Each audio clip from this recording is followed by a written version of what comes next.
প্রিয় শিক্ষার্থী বন্ধুরা, আসসালামু আলাইকুম। সানরাইজ এডুকেশন কনসালটেন্সি থেকে সবাইকে স্বাগত জানাচ্ছি। আমি মুক্তা সুলতানা। আজকে আমি যে বিষয়টি নিয়ে কথা বলবো সেটি হচ্ছে ব্যাংক। ব্যাংক অত্যন্ত গুরুত্বপূর্ণ একটি পার্ট, বিশেষ করে যারা ইউরোপের কোনো কান্ট্রিতে অ্যাপ্লিকেশন করতে চান বা অ্যাপ্লিকেশন করে ফেলেছেন, ভিসা সাবমিশনের টাইম চলে এসেছে কিন্তু আপনার ব্যাংকটি এখনো রেডি নেই, আপনি কিভাবে ব্যাংক রেডি করবেন সেটা বুঝতে পারছেন না। আমরা আপনাকে A to Z bank solution সহ কিভাবে ব্যাংক রেডি করতে হবে, কত টাকা আপনার অ্যাকাউন্টে রাখতে হবে, কত মাসের জন্য রাখতে হবে, বিস্তারিত গাইডলাইন এবং প্রপারলি কিভাবে আপনার ব্যাংকটা রেডি করলে ভিসা রিজেকশনের চান্সেস কমে যাবে, ভিসা পাওয়ার চান্সেস হাই হয়ে যাবে, সেই সম্পর্কিত বিস্তারিত গাইডলাইন আমরা আপনাদেরকে প্রদান করব। ব্যাংকটা কতদিনের হতে হবে, কতদিনের ম্যাচিউরিটি হতে হবে, কি পরিমাণ ট্রানজেকশন থাকতে হবে, মান্থলি কত টাকা ট্রানজেকশন করবেন এবং কত অঙ্কের টাকা আপনি ব্যাংকে দেখাবেন, সেই সংক্রান্ত A to Z গাইডলাইন আমরা সানরাইজ এডুকেশন কনসালটেন্স আপনাদেরকে প্রদান করব।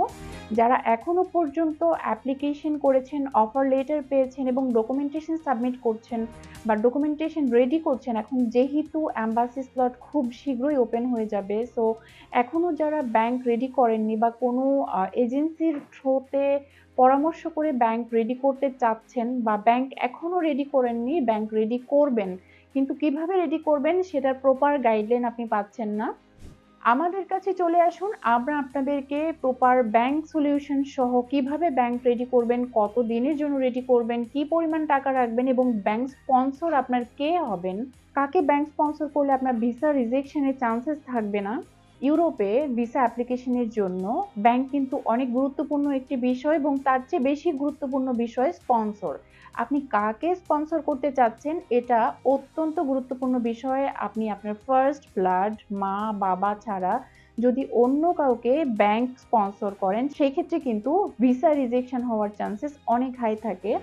তো মা বাবা ছাড়া, যদি মা বাবা জীবিত থাকেন সেক্ষেত্রে মা বাবা ছাড়া অন্য কাউকে ব্যাংক স্পন্সর করতে চাচ্ছেন এই চিন্তা মাথায় আনবেন না। অবশ্যই আপনার ফার্স্ট ব্লাড মা অথবা বাবাকে ব্যাংক স্পন্সর করতে হবে এবং আপনার স্পন্সরের ব্যাংক ম্যাচিউরিটি হতে হবে মিনিমাম 1 বছর। 1 বছরের ব্যাংক স্টেটমেন্ট সহ ব্যাংক সলভেন্সি আপনাকে ডকুমেন্টেশনের সাথে সাবমিট করতে হবে। যদি ডকুমেন্টেশন প্রপারলি সাবমিট করেন এই ক্ষেত্রে কিন্তু আপনার ভিসা পাওয়ার পসিবিলিটি অনেক বেড়ে যায়।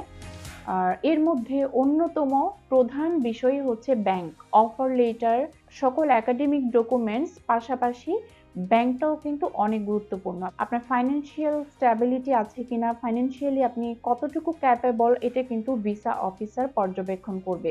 এই ডকুমেন্টেশনের উপর ভিত্তি করেই কিন্তু আপনার ভিসা রিজেকশন হবে নাকি ভিসা গ্র্যান্টেড হবে সেটা কিন্তু ভিসা অফিসার নির্ধারণ করবেন। যারা এখনো ব্যাংক রেডি করেননি, ব্যাংক সংক্রান্ত A to Z গাইডলাইন আমাদের অফিসে এসে নিতে পারবেন। আমরা আপনাকে প্রপার গাইডলাইনের মাধ্যমে প্রপার ডকুমেন্টেশন কিভাবে এম্বাসিতে সাবমিট করবেন সেটা আমরা আপনাকে গাইডলাইন প্রদান করব, যেন আপনার অ্যাটলিস্ট ভিসাটা হয়। আমরা এই সময়টুকু এবং অর্থ ব্যয় করছি ভিসা পাওয়ার জন্য। যদি প্রপার ডকুমেন্টেশনের অভাবে ভিসা না হয় সেক্ষেত্রে কিন্তু সবারই স্বপ্ন ভেঙে যাবে। আমরা যে স্বপ্নটা দেখছি সেই স্বপ্নটার পিছনে কিন্তু আমাদের মা বাবার অনেক পরিশ্রম রয়েছে, মা বাবার কষ্টার্জিত টাকাগুলো আমরা বিনিয়োগ করছি ইউরোপে উচ্চশিক্ষা এবং সুন্দর ক্যারিয়ার বিল্ড আপ করার জন্য।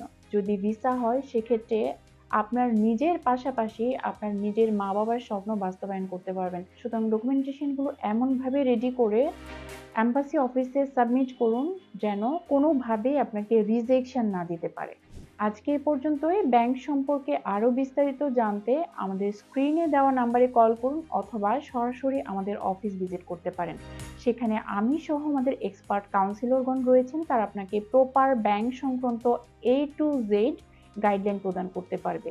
ব্যাংক সংক্রান্ত এবং স্টাডি অ্যাব্রোড সংক্রান্ত আরও বিস্তারিত জানতে আমাদের ফেসবুক পেজ, ইউটিউব চ্যানেল এবং আমাদের ওয়েবসাইট ভিজিট করতে পারেন। সেখানে স্টাডি অ্যাব্রোড সংক্রান্ত বিস্তারিত ভিডিও এবং গাইডলাইন প্রদান করা আছে। সবাই ভালো থাকবেন, সুস্থ থাকবেন। অন্য কোনো দিন অন্য কোনো টপিক নিয়ে আপনাদের সাথে আবারও দেখা হবে। আসসালামু আলাইকুম।